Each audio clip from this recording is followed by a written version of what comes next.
God grant me the serenity to accept the things I cannot change, the courage to change the things I can, and the wisdom to know the difference. Is your stress level hindering your manifestation progress? We're going to talk about it today. Stick around.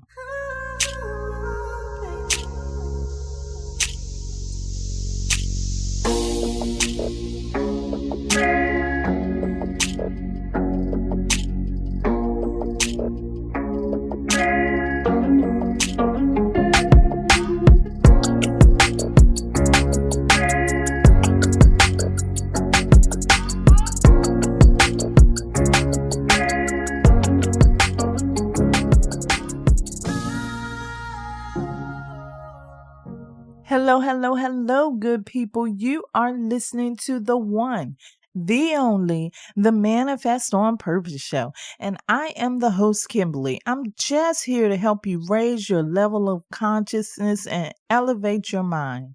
If you're familiar with the show, you know I like to talk about some of the things that can help you improve the manifestation process and some of the things that may be slowing you down. We're going to get into one of those ways that may be hindering your progress today.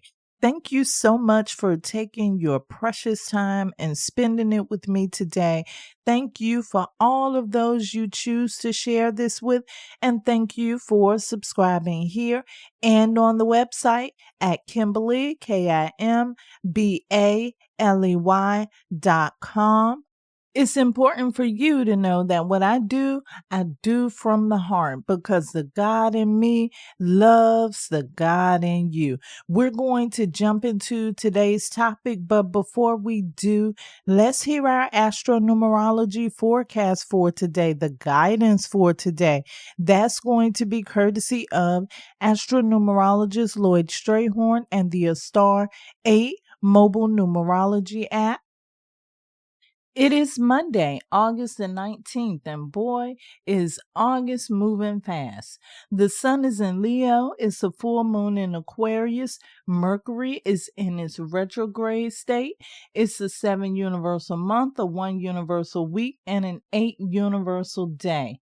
Today's effect of the full moon along with Mercury retrograde may affect your feelings, emotions, and even decisions if you pay close attention. It's a way of tuning into others and situations to a remarkable degree for your own protection. Otherwise, continue going forward with the courage and confidence needed, because you may not get a chance to do this again under such conditions anytime soon.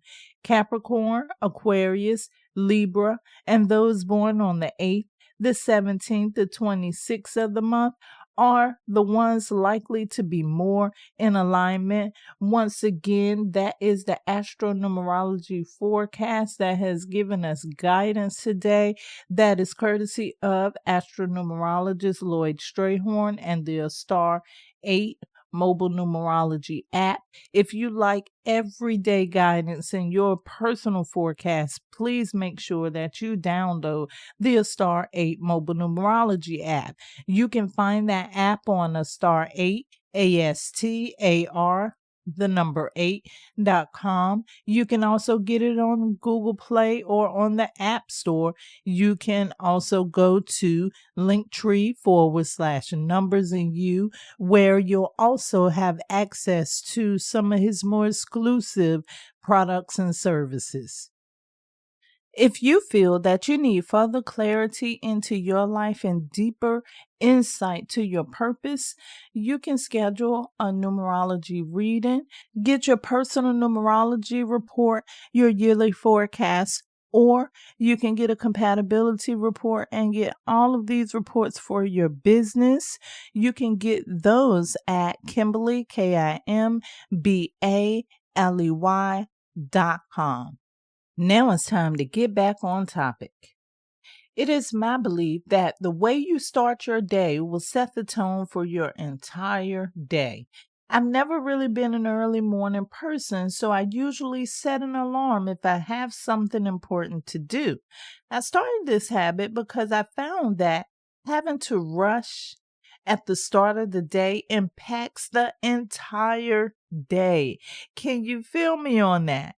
It's like whenever you wake up rushing in the beginning of the day, you can feel that rush throughout the day and it makes your day difficult. Well, this is the case for me. Even if you should happen to make your destination on time, it still seems like that rush is still there. And sometimes it makes you forget things. It creates a domino effect that will last throughout that day. This is what happened to me a few months back. I pressed the snooze button one too many times. I know you can relate to that too. After pushing the snooze button so many times, you know what really happened. I ended up oversleeping. I woke up late. My first step was coming into realization that I was late because my thoughts were all over the place. It felt like I was in a panic state. I was thinking, what should I start doing first? When should I start doing this? There were so many things that were going on in my mind at the time that I decided that the first thing I really needed to do was still my mind. I had to come up with the strategy. So I began rushing around to get ready. When I was finally able to get ready, I reached for my phone and noticed that it was not charged and I had less than 20% charge left on my phone.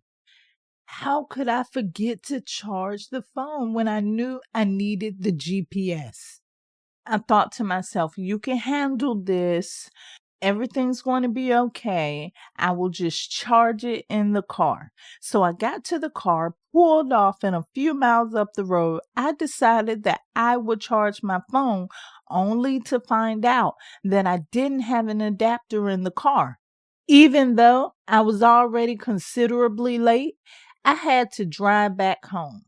I just knew I had a car charger there somewhere. I got home and searched everywhere for the charger that I had just seen a few days ago and could not find it. I did find a power bank that I found once I returned to the car didn't fit my phone at all.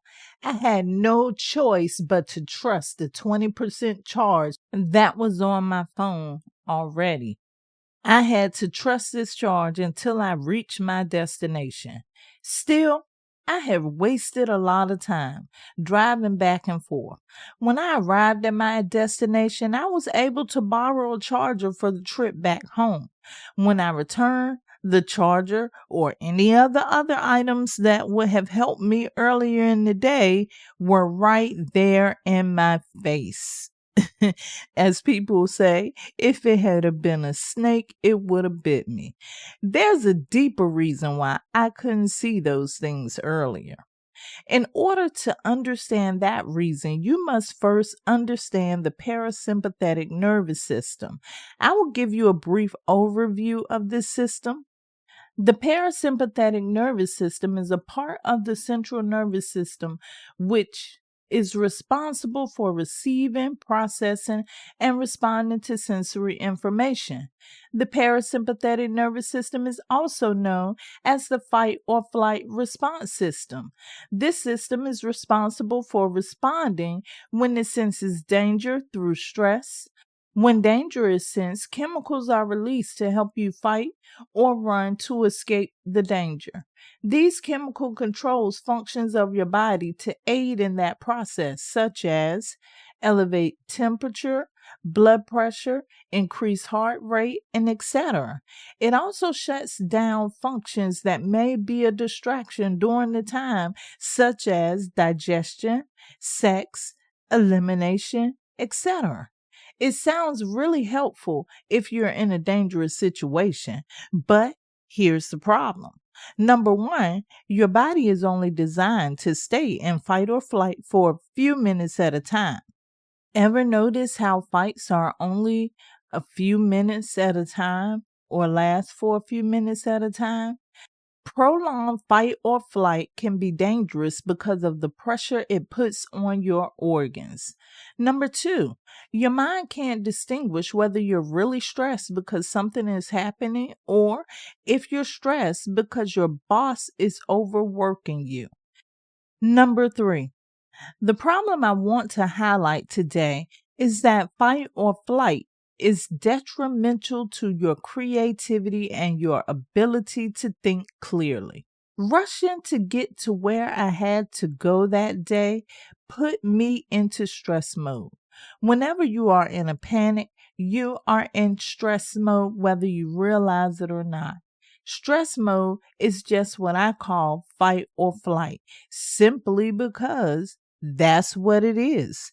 You're in a state of stress during that period of time, and your body steps up to take action because it really doesn't know whether or not you're in a dangerous situation. What I mean by dangerous situation is a situation which it is necessary for you to either fight or run for your survival. And that brings up another name I hear people calling this system: survival mode. During stress mode or fight or flight, chemicals are released to the brain to help you survive. You may even know this as an adrenaline rush. These chemicals alter your state of being. You are unable at this point to think logically because you are only subconsciously focused on one thing. That is your survival. That's why when you're in a panic, it's harder to find your keys or pay attention to detail, which keeps you in that state for even longer than what you would have been ordinarily. You cannot create in stress mode.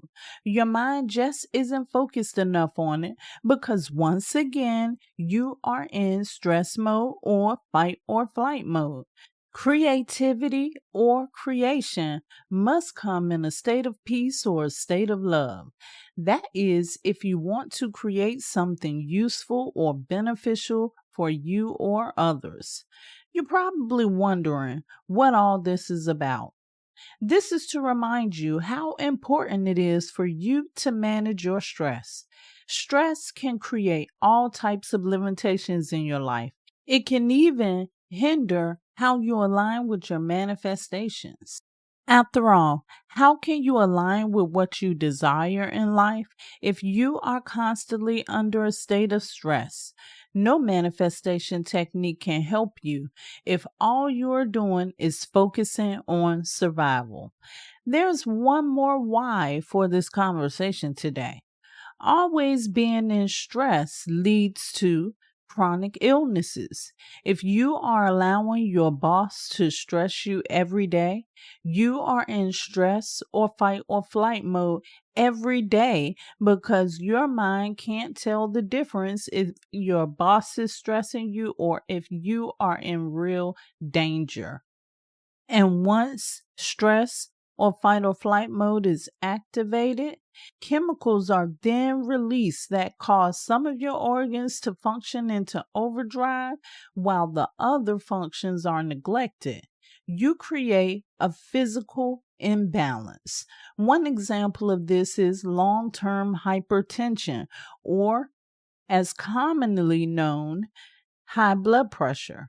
Stress elevates the blood pressure without you even knowing it sometimes. Stress can also be linked to digestive diseases, sexual dysfunction, and the ability to reproduce in some cases. Now that you know a little more about it, here's my plea to you. Stop stressing. I know it's easier said than done because most people experience some form of stress over their lifetime. That was me on the day that I was in a rush. I was so consumed with not wanting to be late that I couldn't find the charger I needed for the trip. If you do find yourself stressing over a situation, don't lay there in it. Get up, get help. Find something to get your mind off the situation. especially if it can't be changed. The serenity prayer is the perfect prayer for times of stress. God grant me the serenity to accept the things I cannot change, courage to change the things I can, and the wisdom to know the difference. I love you to life. This is how you manifest on purpose.